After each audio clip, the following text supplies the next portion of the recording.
Hey, what's up guys? So I wanted to make a short video here kind of highlighting Caitlyn after the Runaan's nerf and kind of going into a little bit of depth of her new build right now and why it's working out so well. So if you've been playing on patch 7.11 or if you've watched my other video about Caitlyn after the Runaan's nerfs, you probably know that the extra bolts from Runaan's no longer helps proc Caitlyn's passive. And that was a big deal because a lot of Caitlyn's team fight power came from having headshots almost all the time. So I was a little curious as to how she was going to be afterwards, but right now with this new build, she's actually looking pretty strong still. And Caitlyn's always going to be a strong AD carry just with her auto attack range and her kit. She's always going to be a good pick, but right now if you're building Shiv as a second item instead of rapid fire cannon, it still seems to be doing a good amount of damage. And I wanted to break down why Static Shiv is a good replacement for Runaan's. So Shiv is very similar to Runaan's is that it does do some AoE damage. It's more of a burst AoE as opposed to Runaan's is more of consistent DPS, but it's still working very well with Caitlyn.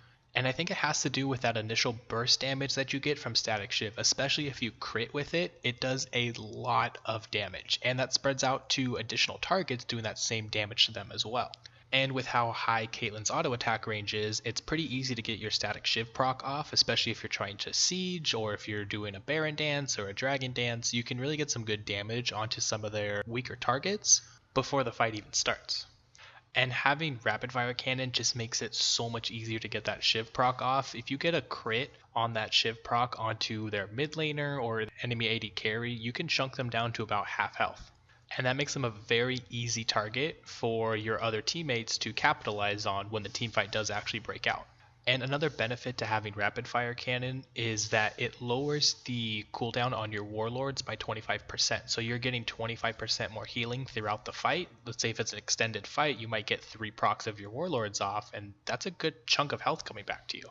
So my initial reaction to the Runaan's nerf was it was really going to kill Caitlyn, it was really going to drop her out of the meta, but now that I'm seeing the Shiv build more, she's still a really strong pick right now. She's a really good lane bully, especially if she has a really good support with her, like a Karma or a Sona. It's really easy to poke out the enemy and shove them under tower and really take advantage of them. And she transitions into late game very well. Now her mid game is still going to be lackluster, but I think having Static Shiv over Runaan's Hurricane actually makes her mid game a little bit better. She's got some extra wave clear, she has some extra upfront burst and single target damage, which really helps her get to that late game dream that we're looking for. So all in all, Caitlyn is still a really good pick after that Runaan's nerf. It's a little bit of a different build right now, but she's still taking advantage of a lot of the other AD carries that are in the meta right now and still carrying games on her own, which is what we want to be able to do. So I still would rate her top tier AD carry right now, but we'll see if Riot has any other nerfs in store because it seems like they want to kind of shake up the meta here. So we'll see what happens in the next coming patches. And as always, if you've made it this far in the video, I do want to thank you for making it this far. I really do appreciate you sticking around and listening to what I have to say. And I hope you have a great rest of your day.